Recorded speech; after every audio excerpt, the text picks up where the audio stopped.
In today's video, I'm going to teach you to change color space in CapCut. If you've ever noticed your footage looking a bit washed out or overly saturated, there's a good chance the project's color space doesn't match your footage or your delivery format.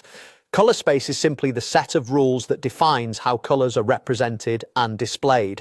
Common choices include Reclu 709 for standard video and sRGB for most web visuals, while HDR and log workflows use wider gamuts. Picking the right one helps your colors look accurate and consistent across devices. Start by opening CapCut. From the home screen, open an existing project you want to adjust or create a new project if you're starting fresh.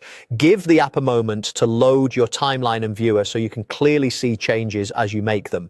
It helps to have a representative clip visible in the timeline so you can judge how the color space switch affects brightness and saturation. Next, click Modify. Depending on your version of CapCut, Modify appears in the right side panel when a clip is selected or along the top of the inspector area. Inside Modify, look for the color space option. This is where you tell CapCut how to interpret and display your video's color.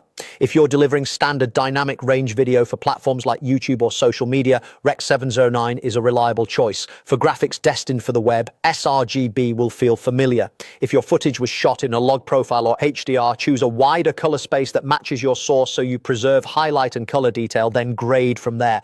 After you change the color space, watch the viewer closely. You may see immediate shifts in contrast, saturation, and skin tones. That's normal. The goal is to align the project to the intended look and delivery.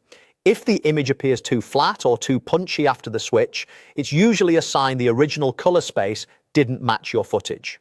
Keep the setting consistent across your project so clips blend seamlessly. A few quick tips as you work. Some options only appear when a clip is selected, so click a clip if you don't see color space right away. Interface labels can vary slightly between updates, but the color space control will be within the Modify section. And if you're collaborating, make sure everyone uses the same setting to avoid color jumps between edits. That's it. Open your project, click Modify, and change the color space to match your footage and delivery. With the right choice, your videos will look cleaner, more accurate, and more professional.